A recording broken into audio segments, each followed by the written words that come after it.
Hello everyone, I'm Bets Golden. Welcome back to my channel. Yesterday, if you caught the video, and if you haven't, I encourage you to go over and watch it.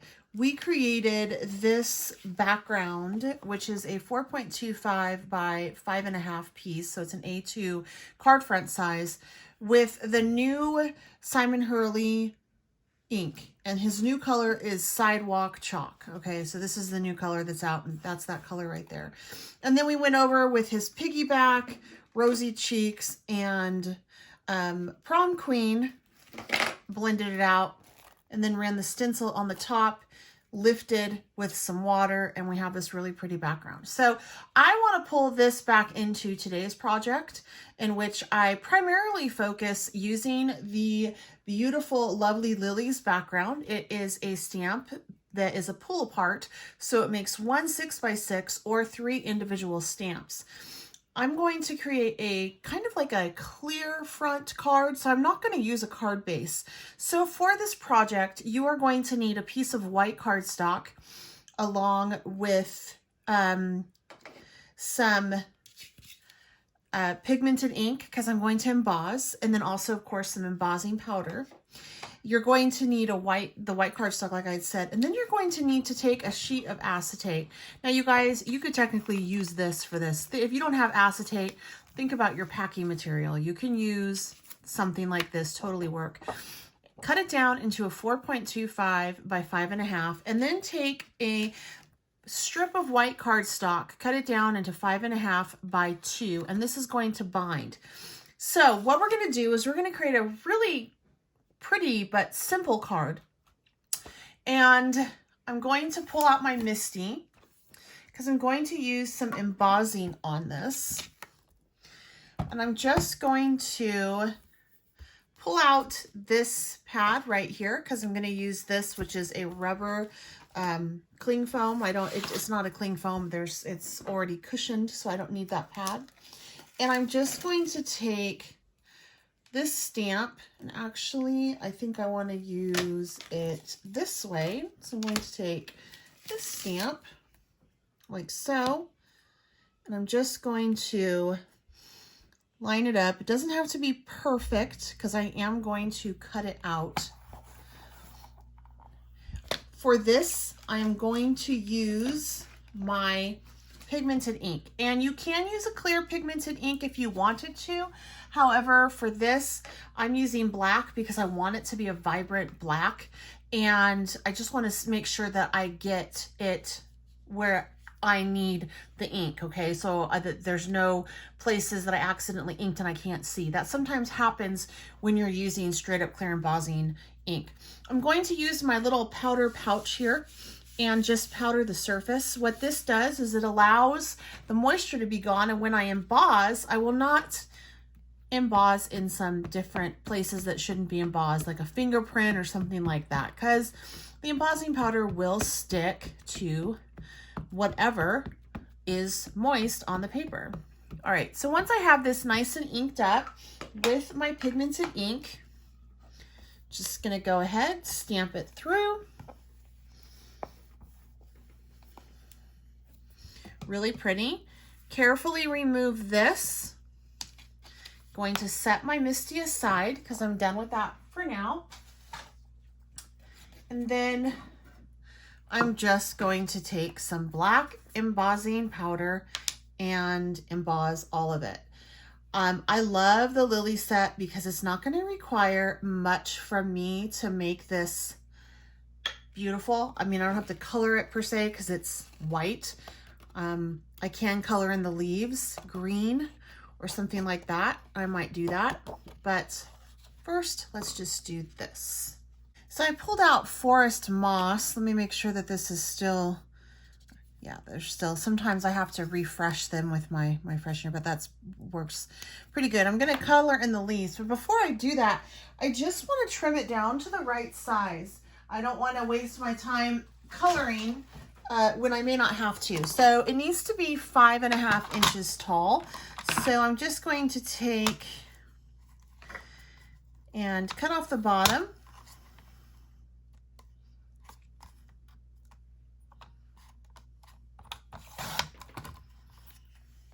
Now I'm just going to go in with my distress marker and color in all the leaves.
I just want to see how much I want to show on my card front. Like I may not want all of that to show.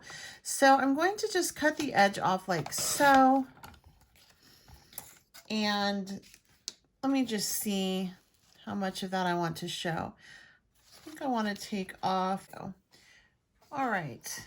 Now I'm going to go ahead and just fussy cut out along the edge there. And that embossed image is really going to allow my scissors to glide over and just provide a really nice outline.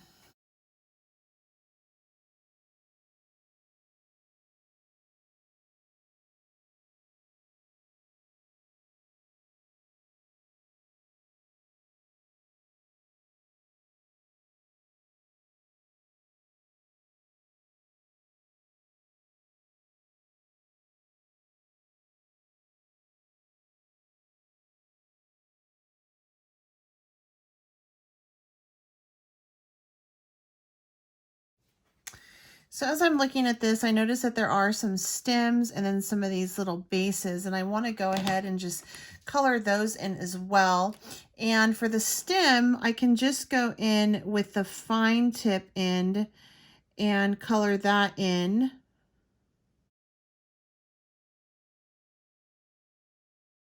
And then for these little guys, I'll just take my marker and rub some off on the side up there, hit it with a little bit of water, and then just go in with my paintbrush and just add a tiny, tiny, tiny bit of color.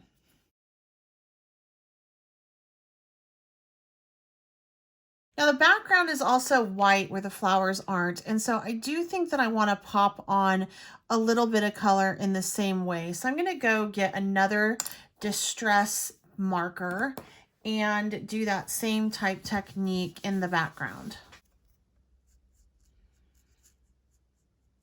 I actually like what that looks like just directly going in.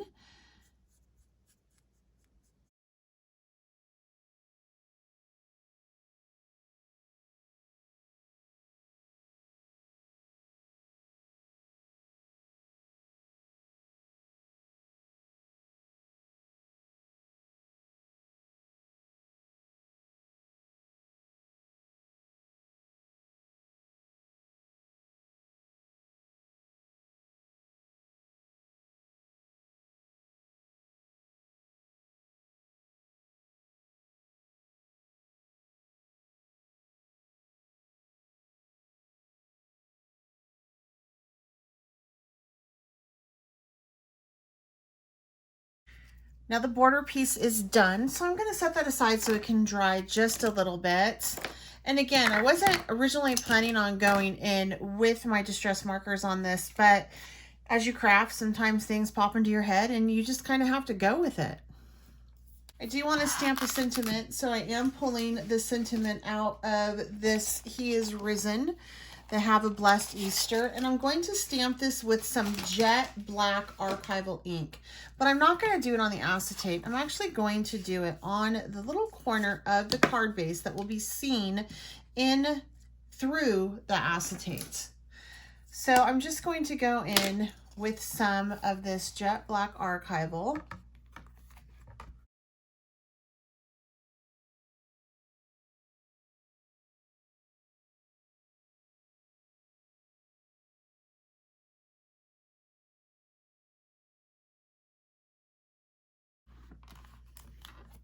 Perfect.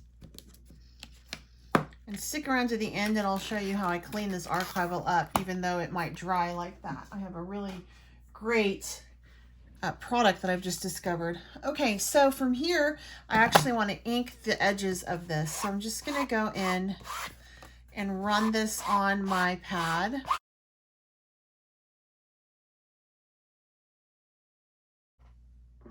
And now we're ready to assemble our card. So to do so, I'm going to take this sheet that I created from the 2 inches by 5.5, and I'm actually going to butt it up against that crease. And this is going to be what's going to bind the whole thing together. So I'm going to slip this one in here and then my acetate on top.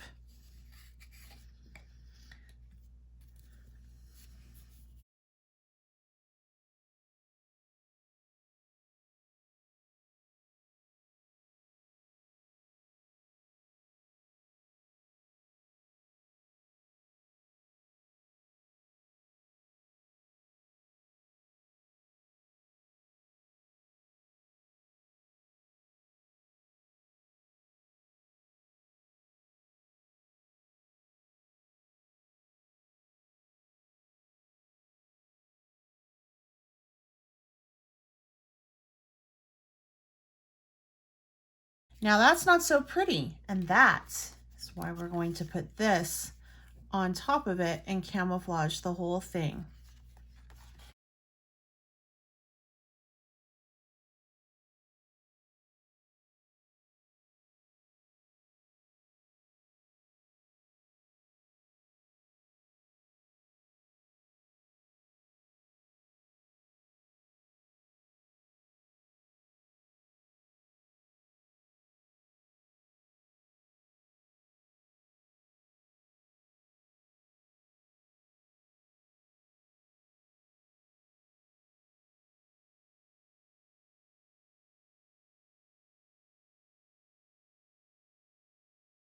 And now look how pretty that card is.